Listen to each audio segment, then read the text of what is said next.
Thank you, Susan, for that report. Here's another look at some of the reported pictures of today's storm. A tree went right through this kitchen window, but don't worry, everybody is safe. And keep those pictures coming, please. You can submit them through the Report It function on our website or email them to reportit@WPRI.com. But Tony, so many incredible pictures coming in from all of our viewers out there. We, of course, thank you for them.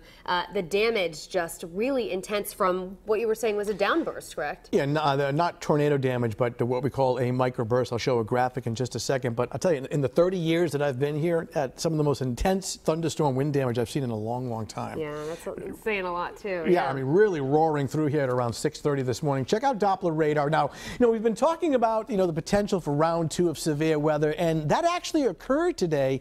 But it was confined from roughly Springfield, Mass., the Worcester suburbs, in and around the Boston area and just outside of Boston. Severe thunderstorms, a damaging wind, large hail. But those storms have really weakened on their approach into Rhode Island, northeastern Connecticut, southeastern Massachusetts. So the situation looks better, and that round 2 should not be as severe or as widespread. I mean, we see showers and thunderstorms developing to our north.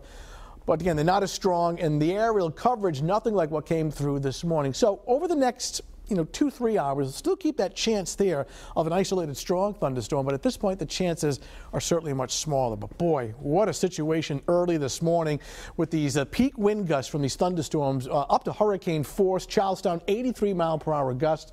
Comimaket in Warwick, Green Airport, Warwick, Coventry, West Warwick, on the order of close to 70 miles per hour. I know that for a fact because at my house in Kent County, when that storm came through, I was guesstimating the winds to be at least 70 miles per hour. I mean, huge 100-foot trees just swaying back and forth. It was just incredible.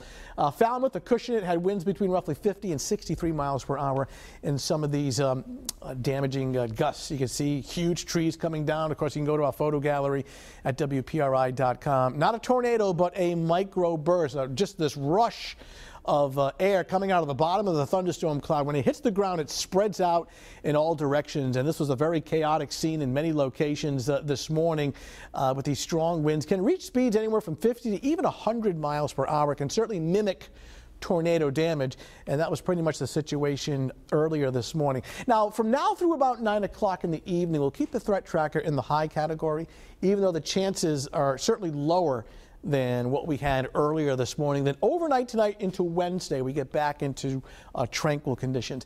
In Providence right now, under partly sunny skies, it's holding in the mid-80s on a southwest breeze at 10. Most of our area, it's actually very quiet. That includes the South Shore, Narragansett Town Beach, with a bit of sunshine. Folks still enjoying the quiet weather this evening.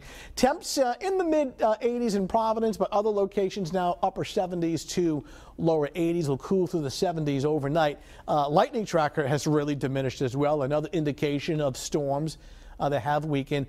These blue dots all represent significant wind damage this morning. You can see many towns and communities with blue dots, especially from points south of Providence into Kent County, Warwick, Cranston, and parts of the South Shore and southeastern Massachusetts. Again, that was from earlier this morning.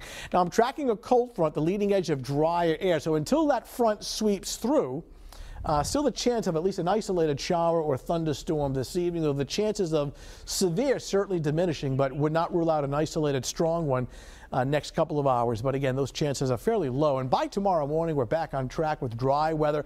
A very warm day, mid and upper 80s, so the humidity a lot lower with a mix of clouds and some sunshine. So next couple of days looking good, both Wednesday and Thursday, though cooler on Thursday. Next storm system doesn't look severe in terms of thunder, but it may be a widespread cool rain Friday afternoon, Friday evening into a part of Saturday. Daytime highs by the end of the week and the weekend cooling to the upper 70s. So round 2 for us, fortunately, has been minimal, but we'll keep the chances for at least the next couple of hours. All right, Tony, thank you. And coming